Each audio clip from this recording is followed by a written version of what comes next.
So tell me about the origin story. What is it, the creative spark that makes you think like this is a project that I want to get my teeth into? Well, I always loved the movie since I was, 11 years old or so. And I, at some point many years ago, realized it was a Universal movie and I work for Universal.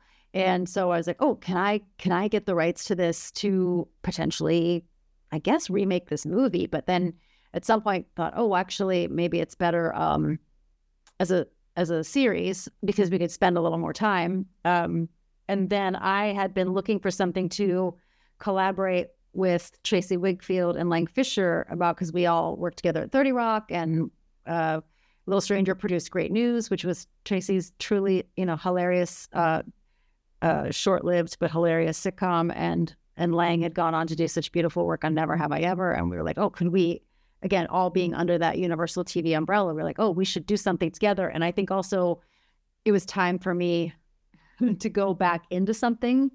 Just like one more time, just one more time. Debra. Just one more. Mm-hmm. Yeah, I believe that. Me in the ground, Yeah.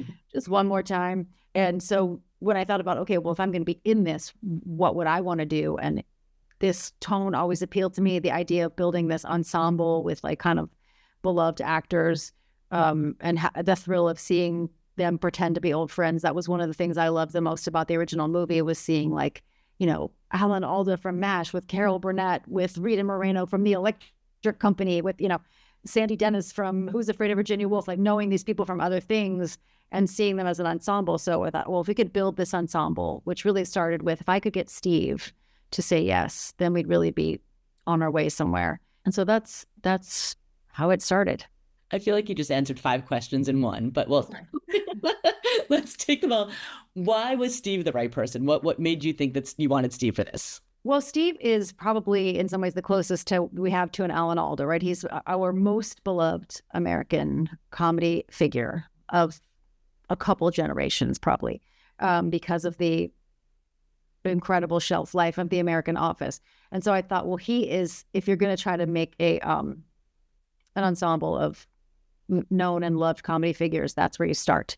Thankfully, he was into it. I also thought there was something about Steve that he could get away with playing Nick, because Nick does some things that make people mad, but Steve is beloved, and Michael Scott does things that are ill-advised, and Steve is beloved. So I knew he could do that. And then the next stop was to try to get Coleman, which I still can't believe we succeeded. And how did you land Coleman? Coleman, I agreed to meet with us, which we all, Tracy and Lang and I, Coleman was the only person we ever talked about for Danny. And then we're like, well, now we have to go shoot our shot, and I don't know what we're going to do if he doesn't want to do it. But Coleman is funny. I think he had been longing to do some comedy. He had done some really beautiful but heavy films. He had been in Rustin, and I think he had just finished shooting The Madness, which was great, but it was a lot of like running and getting shot at. And he also, we're the same age, and he also wanted to maybe do a show where he could wear sweaters and go to the beach. So much of this depends on the chemistry of the ensemble. So once you had those pieces, how did you fill out the rest of the ensemble? Carrie Red. Carrie, I was a fan of Carrie's from so many things, but weirdly we had never met. And then she just was on tape. We had looked at, and from the moment I saw her on tape, Tracy and Lang and I all were like, wow, this performance is amazing. She's kind of got that kind of electric vulnerability that Sandy Dennis had. And she's a really precise comedian, but she's really capable of playing deep emotion and vulnerability, which was fantastic. So she kind of snatched that role for herself right out of the gate. Erica, who plays Ginny, Erica Henningsen, I've known for probably about 10 years, because she was the original Katie in Mean Girls on Broadway. And I knew her to be not just a talented actress, but a good person, a good egg, a good person to have around. I knew that, Steve was already so like icked out by his having to leave his wife for a younger woman, because that's not who Steve is in real life. And he's like, oh gosh.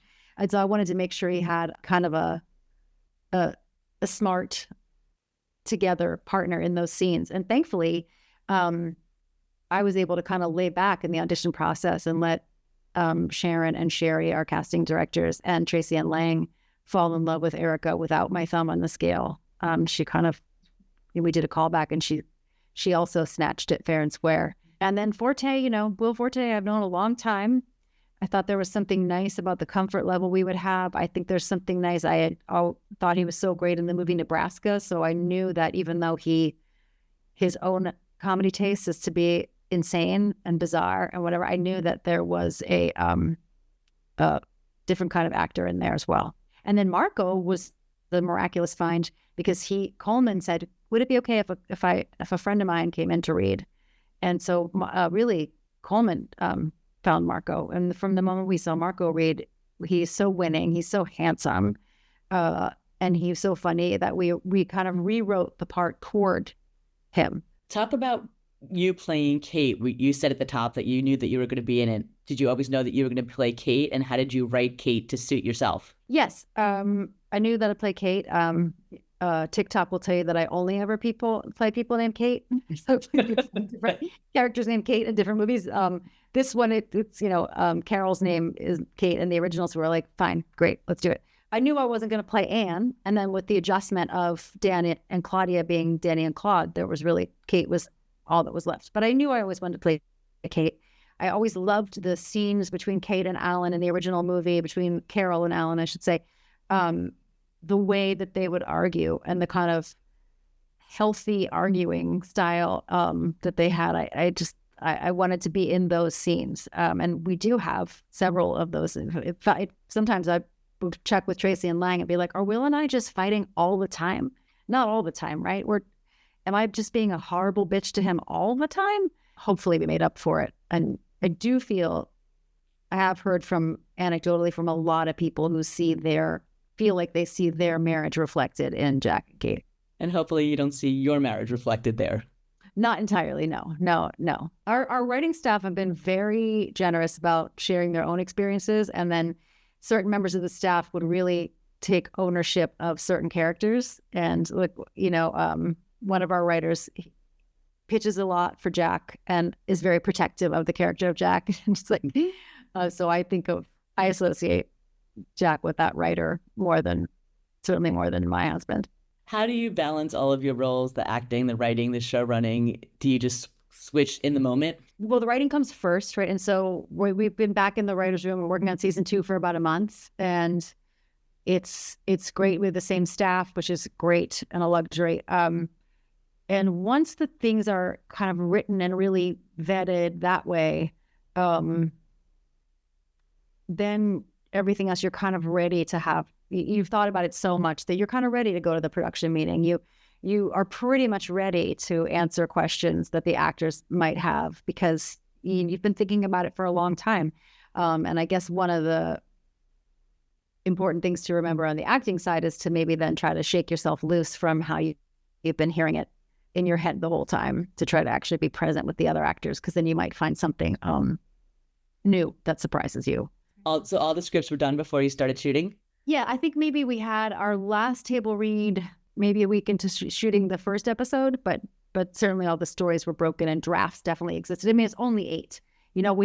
We kept saying, all of us, because a lot of our staff worked on 30 Rock, and we kept saying like, oh my God, remember when we would do 22 episodes with 3 stories? Like, we were so young. And had more energy. Yeah. And more to prove. But 8 feels like a very manageable number. See, there are some benefits of the streaming world. You can do fewer episode runs. There's so many benefits. You don't have to cut to exactly 21:15. So you don't end up like Vera speeding your episode to make the exact timing. Nobody puts a snipe for a singing contest over your show. There are pluses. No awkward product integrations. No product integration. So we did so much nudity. All that cursing.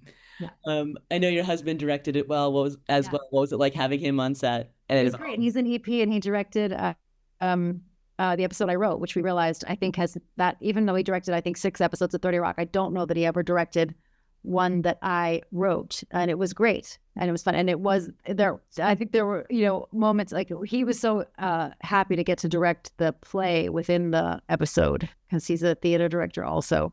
And that was probably the thing that the closest we came to butting heads would be like, I think the play within the play needs this. And I'm like, I don't. My fake play is perfect. That's it.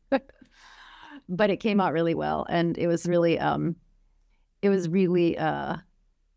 fun to see that block. He and Coleman shared that we shoot each season of the year as a block, and because Coleman was, jumping in and out and directing himself in scenes, and then Jeff would take over and we'd block shoot to direct the other scene. That was a really fun block to have the two of them tag teaming the whole fall. What was it like for him to direct you and Will as a couple? I think it was fine. I think that was easy. There was a moment where it was funny because there's a scene where Will and I are kind of almost arguing, and on the day I thought, you know what? I think we should be changing during this, so we don't have a ton of time to rehearse. But I was like, we can do it now. Like taking our shirts off and switching, and Will was like, okay, and we're doing it. Jeff's directing it, and I just thought, Will, at some point, Will must have just been like, what's up with these two? Is this a kink of theirs? Why are they making me do this while they film it? But it was easy. In fact, I will say it was the more even more adorable thing to watch Jeff direct was he very gently directed his first three-way same-sex love scene with Marco and Coleman, and I apologize, I forget the first name of the actor who was their third, but that was a new fun challenge because we didn't have those kind of scenes on 30 Rock, and I'm at home right now in my office, and I would hear my husband across the hall having his Zoom meeting with the intimacy coordinator, which was a whole new world for him as a director. He's directed a live Peacock before on 30 Rock, but that was his first three-way, I believe. I'm sure that's a bucket list moment for him. Yes. What about for you? Would you ever want to direct? I love the showrunner position because you can kind of have all the perks of like, hey, I want to step in and may I speak to the actors directly, or like, let's talk about the pace of this, or I want to see that costume. And you can have all the kind of input that a director has without having to figure out the shots. Because I really do respect people who think in pictures. I definitely think in moments and bits and words and characters more than pictures. And so I wouldn't say I would never do it, but to be in a series and writing it, running it feels like enough. How did you strike the right tone for this? It's so different from some of the other things that you've done. How did you find that right balance? It was a really conscious effort to work in a different tone. We wanted to kind of evoke the tone of the original movie. At the same time, we knew we were doing 8 episodes for streaming, so we felt like we needed just enough story energy to feel like we were cliffhangering and pulling people one episode to the next. And I feel like we did do that. For all of us coming from 30 Rock and other shows, I remember Lang saying like, okay, so in the writer's room being like, so I guess this scene's just gonna not end on a joke. It's gonna end on an emotional moment. Okay, like it was a challenge for all of us to be restrained about where we put jokes, to be restrained about, the few other characters we meet can't be too absurd. We have to kind of stay grounded, stay tethered. And it does seem to have paid off because people really seem to like the tone. It feels like it's one of those where you find the humor in day-to-day life and emotional life. And that's the goal. Yeah.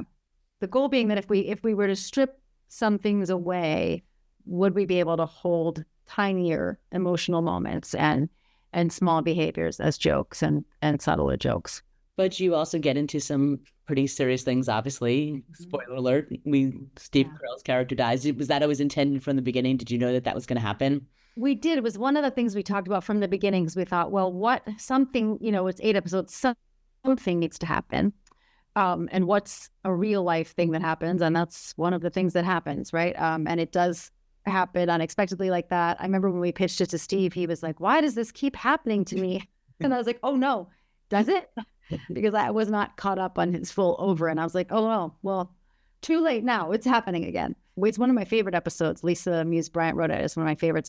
But it is kind of like the last 3 minutes of that episode are a bit of a roller coaster between what happens to Steve and then how we break that news to Anne and what Anne's doing when that happens. And then what happens at the end. It's probably the biggest swing that we take in the whole season. Why did you decide to play it out like that, have it happen the way it does off screen? Because that's how it happens in real life, right? That I think we've all, hopefully not all of us, but many of us have experienced a phone call like that. And I remember actually being really influenced by, I've not talked to, I forgot, there was an episode of 30 something. I used to love the show 30 something again. Cheers. Love it. 19 years old. Why?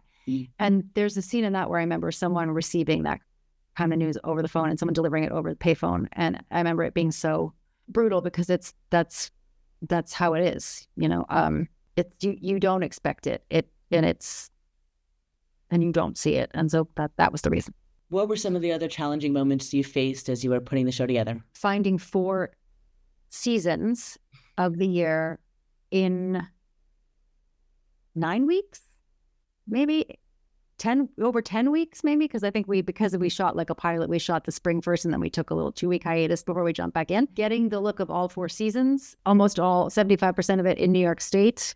And then we got to go to Puerto Rico. And so the timing of that, we actually learned a lot from Arlene Alda. Alan Alda's wife was the set photographer of the original film, and she put out a coffee table book at the time of how they did it and what order they shot things in. And our line producer, Bill Sell, was also a huge fan of the original movie. And he basically used Arlene's book as a template of like, okay, we'll board it like this, and then we go here. And, we put summer at the end so that we could be out of hurricane season, things like that. It was still a fair amount of VFX only because it doesn't snow in New York State as much as it used to, sadly. And we went back and picked up a little bit in January just to get some real snow. Just Will Forte and I went back, and Will actually skied down a mountain, and I was placed there like, because I don't ski. I'm with you. The time I was like, this is horrible. Why do people do this? It's so cold. But Will was happy that he got to ski because we realized that with Will and with Steve, they were always seemed happiest when we had them do sports. You not so much. I'm happy. Frisbee day was a super fun day. I just don't ski. Yep. But paddleboarding, we all loved paddleboarding. We're like, oh yeah, these are the most fun days when we're basically getting paid to do leisure sports. Is there a moment you're proudest of when you feel like, oh, this is a moment that really encapsulated the show for you? I have a lot of moments that I really like. Let me think. In episode 7, there's a really nice sequence where Steve he FaceTimes his friends because he's not with them. He's on a different vacation with his new girlfriend. And that's a really kind of warm and lovely exchange that, of course, ends up being the last time he talks to them. That I feel like captured the kind of warmth that we were looking for. A random scene that I really love is there's a scene in episode 8 where Jack goes to Anne at the funeral home and sits next to her and tries to explain like, well, I fucked up and now can Ginny speak at this, and Anne kind of shows just the tiniest bit of backbone. And in our universe of small human scale things, like that's a tremendous amount of growth for her. And she says, let me have one fucking boundary. I really love that moment. I love the scene that I got to shoot with Carrie on the steps in the fall, to be directed by Coleman Domingo. Like what a privilege. And he took us through that so nicely. I am very very proud of our play within the play. I think Julia Lester is great. I like the show. I like a lot of parts of it. Are you happy with how the show's been received? Yes, I am. You know, I don't think I've ever, except like the closest for me would be like playing Sarah Palin. I don't think I've ever worked on something that was seen by so many people so immediately. We're like #1 in 41 countries or something globally. It was like really, and just, you can always kind of tell anecdotally, like when you hear from a bunch of people that first weekend, I'm getting texts from like people I know, not to name drop Debra, but I think the first person that texted me that weekend to say, I watched it, I loved it so much, was Lindsay Lohan. And I was like, if Lindsay Lohan is watching this in Dubai or whatever, people are watching this around the world. But it's been really wonderful to see that the tone that we hoped people would allow has been welcomed, because I love shows. I mean, I love Severance. I love White Lotus. And obviously this is a very different tone. And I'm glad that people who love those things found room to enjoy our show also. I know you very much wanted to honor the original. What was Alan's all those feeling about it? Oh, I think he is happy about it. He was very. And we had a really fun night. We did a screening of the original movie at the Paris Theater here in New York, because Netflix owns the Paris Theater, I believe.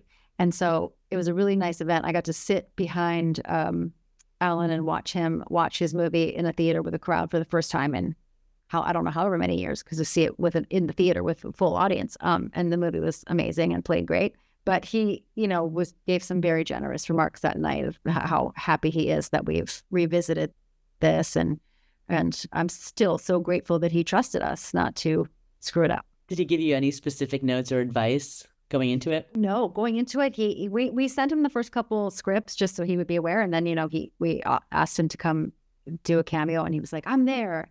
Tell me when." Listen, what else is he gonna say? He claims to he really likes the shift to Danny and Claude. He likes what we did, But again, what else is he going to say? But I do think he's very happy, and also that the original movie is experiencing a resurgence. So it's streaming on Netflix again.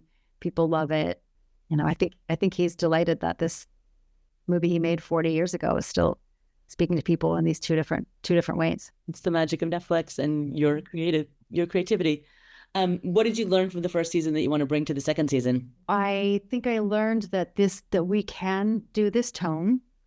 That we can, not only that we can, that people do really like to care about characters. Like sometimes coming from hard comedy, coming from sketch comedy, it's, almost considered uncool to treat your characters like that, that their wedding matters too much, or the training is to pull the rug out from under everything. But people do want to care. They do want to invest in these characters. They want to relate to them. And so we'll try to not fuck that up going forward. And Kate and Jack finally realized that they maybe could be soulmates? They could be soulmates, yes. By Danny's definition. By Coleman's real life definition, which is you have many soulmates in life, which I think that actually does make sense to me. That there's not just one person, but there's maybe a handful of people that when you are with them, you feel like your best self and you connect to them easily. So you're already in the writer's room. Anything you can tease about plot lines or ideas that you're kicking around? I can't tell anything specific, but I will say we are planning to sort of stick to the format of we'll see these people 4 times a year, 4 just different times a year only. We'll only see them together. We'll try to play by the same rules that we've established. Any ghosts coming back? But a horde of zombie Nicks. 100 zombie Nicks attack. And just one SNL question before I let you go. What do you think of the British version of it? What do you think it's going to be? When's it going to happen? In the fall? No. You think it can work? I'm curious. I mean, it's in other parts of the world, right? I think it's in someone told me that the sort of most creatively successful one is maybe South Korea, which makes sense. That would make sense to me because I don't know. I feel like culturally there's a similarity. I am very curious to see because British humor is very different from American humor and very in my limited experience, American and Australian humor is kind of the same, and British humor is weird and different. So we'll see. So no cameos for you showing up over there? Oh! If someone wants to give me a free trip to England, I'm on my way to the airport.